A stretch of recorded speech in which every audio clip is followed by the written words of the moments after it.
우리의 인생은 영혼의 활동에 의해 결정됩니다. 그러나 영혼은 무의식적으로 작용해 우리가 잘 알지 못합니다. 소공자의 강의는 우리의 잠자는 영혼을 깨어있는 삶으로 이끌어줍니다. 이렇게 이 강의는 많은 사람들의 영혼을 깨워줄 것입니다. 여러분의 좋아요와 구독 그리고 공유는 우리의 더 많은 이웃들이 생명의 삶, 영혼의 삶으로 깨어나는데 크나큰 도움이 될 것입니다. 감사합니다. 어느 날 육궁대부라는 사람이 남전을 찾아왔다. 제자도 불법을 약간은 알고 있습니다. 남전이 물었다. 하루 12시 가운데 무엇을 하는가? 육궁이 대답하였다. 한치의 실오라기도 몸에 걸치지 않았습니다. 남전이 말했다. 여전히 섬돌 밑의 사람이군.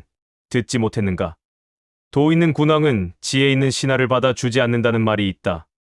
사람들은 보통 머리가 탁월한 사람, 똑똑한 사람을 훌륭한 사람으로 생각하기 쉽습니다. 예로부터 왕이 신하를 뽑을 때 영특한 사람을 뽑았던 것이 아닙니다. 성실한 사람을 뽑습니다. 스스로 자신이 똑똑하다고 생각하는 사람은 스스로의 똑똑함을 밖에 내세우려고 합니다. 그 내세움은 그를 점점 욕망으로 가득 차게 합니다. 그런 사람은 결국 윗사람의 자리를 빼앗으려 할 것입니다. 그래서 옛날에는 똑똑한 사람을 쓰지 않았습니다. 그저 말 잘 듣고 일 잘하는 사람을 환영했습니다. 아랫사람이 자기보다 멍청해야 자신의 위치가 확고부동해지지. 자기보다 똑똑한 사람이 아래에 있을 때는 자기 위치는 언제나 불안한 법입니다. 당신이 똑똑하다고 생각하면 당신의 똑똑함은 언젠가 주변 사람을 괴롭히게 되어 있습니다. 똑똑하다고 생각하는 본인 스스로도 다른 사람보다 더 큰 고통이 있게 됩니다. 본인이 똑똑하다고 생각하는 사람은 자존심이 강합니다. 그 강함과 똑똑함은 누구를 괴롭히느냐 하면 바로 자기 자신을 괴롭힙니다. 어느 예쁜 여자한테, 보다 정확히 말해서 스스로 예쁘다고 생각하는 여자한테 이렇게 말했다고 합시다. 이런 호박같이 생긴 그 여자는 잠을 자지 못할 것입니다. 그 여자는 거울을 보고 또 보면서 억울해하고 분해하고 안타까워하면서 잠을 잘 이루지 못할 것입니다. 여러분은 하루빨리 멍청함의 도다어를 얻어야 합니다. 정말로 똑똑한 사람은 결코 똑똑한 티를 내지 않는 법입니다. 여러분이 똑똑한 티를 내면 다른 사람들은 똑똑하다고 좋아하는 것이 아니라 상대방에 대해 경계심을 갖게 됩니다. 항상 금을 그어 놓게 됩니다. 내가 송곳 같은 눈초리를 갖고 있으면 상대방은 자연히 갑옷을 입게 됩니다. 여러분은 나가서 똑똑한 척하지 마시기 바랍니다.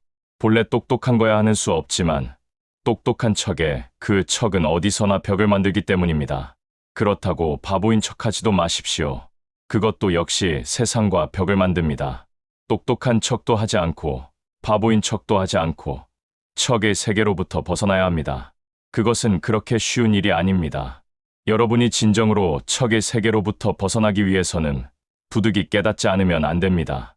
내가 대중적으로 강의를 시작한 것은 1983년 6월 초부터입니다. 그때부터 공식적으로 깨달음에 관한 강의를 시작했습니다. 그동안 나는 많은 사람들과 만나 이야기를 할 수 있었습니다. 대부분 자기 나름대로 똑똑하다고 알고 있는 많은 수의 사람과 나는 대화를 나누었습니다. 나는 그 사람들에게서 이와 같은 것을 발견할 수 있었습니다. 대부분의 사람들의 이야기 속에는 핵심이 없다는 것입니다. 마음 깊은 곳 어딘가 어떤 떳떳하지 못한 것 같은 부분이 보이더라는 이야기입니다. 그 사람들도 깨달음에 관하여 이야기합니다. 그 사람들이 듣고 읽어서 알고 있는 것을 주로 이야기합니다. 그러나 거기에는 핵심이 없습니다. 그 사람의 말은 몇 번 대화를 하다 보면 일관되는 연결점이 없습니다. 몇 마디만 해도 계속해서 연결시킬 수가 없습니다. 1시간만 이야기해도 서로 머리만 뻑뻑하게 아픕니다. 내가 지금 강의하고 있는 것은 준비된 원고를 가지고 하는 것이 아닙니다. 오히려 나는 강의를 위하여 아무것도 준비하지 않습니다. 그러나 이 강의는 별 지장 없이 계속됩니다. 여러분이 들을 준비만 되어 있다면 언제나 나는 강의를 할 것입니다. 별 어려움 없이 할 것입니다. 그러나 똑똑한 사람들이 강의를 하기 위해서는 많이 생각을 해 두어야 합니다. 원고도 적고 어디선가 인용도 해야 합니다. 그러고 막상 강단에 서면 제대로 강의를 못합니다. 왜냐하면 강의를 하는 중에도 자신의 머리와 듣는 사람의 머리는 계속 돌아가기 때문입니다. 원래 똑똑한 사람은 속을 데 가서 속을 줄 알고 속지 않을 때 속지 않아야 하는데 자기 자신 속에 이렇게 웅크리고 있으면 자신은 속지 않는다고 말하면서도 속지 않을 것에 속는 현상이 일어나게 됩니다. 사업을 한다 해도 마찬가지입니다. 대개 사업에 실패했다고 할 때 무엇에 속아서 실패했다고들 말합니다. 사람이 무엇에 속는 경우는 대체로 두 가지입니다. 첫째는 믿을 만하다고 생각한 어떤 사람에게 의존했을 경우, 둘째는 자신이 계산한 세계 속에 스스로 깊이 빠졌을 경우입니다. 대체로 똑똑한 사람들이 잘 속는 법입니다. 똑똑한 사람은 남도 또한 잘 속입니다. 육경대부는 무척 똑똑한 사람이었습니다. 그는 임금 밑에 높은 신하로 있었습니다. 그는 어렸을 때부터 많은 유학 서적을 비롯하여 제자 백가서를 통달했습니다. 그리고 불교에도 조예가 깊었습니다. 선사들의 선문답까지도 능히 풀이할 수 있는 식견과 박학이 그의 머릿속에 있었습니다. 제자도 불법을 약간은 알고 있습니다. 이 말은 틀린 말입니다. 그는 불법에 관하여는 많은 것을 알고 있었습니다. 그런데 약간은 알고 있다고 말했습니다. 그것은 겸손이 아닙니다. 입만 겸손일 뿐이지 매우 오만에 찬 말입니다. 그는 스스로 깨달음을 인가받고자 왔던 것입니다. 그에 대해 남전은 반대하지 않았습니다. 육경이 나도 뭐 좀 압니다라고 말했을 때 남전은 그럼 몇 페이지 몇째 줄에 뭐가 써 있느냐라고 묻지 않고 하루 12시 가운데 무엇을 하는가라고 물었습니다. 육경도 지지 않고 명쾌하게 대답했습니다. 한치의 실오라기도 몸에 걸치지 않았습니다. 그러나 아깝게도 그만 틀리고 말았습니다. 한치의 실오라기도 걸치지 않았다는 말은 사념의 세계에 매이지 않는다는 말입니다. 순수한 본질의 세계 그대로 살 뿐이지 결코 어떤 것으로도 자신을 꾸미거나 장식하지 않는다는 말입니다. 그러나 그것은 말일 뿐 육경은 아직 본질의 세계의 문턱도 보지 못한 사람이었습니다. 그는 말만 배웠을 뿐이지 그 상태에는 98,000 리나 뒤진 사람입니다. 이는 마치 눈먼 자가 영화 얘기를 많이 듣다 보니 영화 감상이 취미라고 말하는 것과 같습니다. 귀머거리가 음악 감상이 취미라고 하는 것과 같습니다. 귀머거리가 어떻게 음악 감상을 합니까? 그런데 사실 세상 사람들은 그렇게 말하고 있습니다.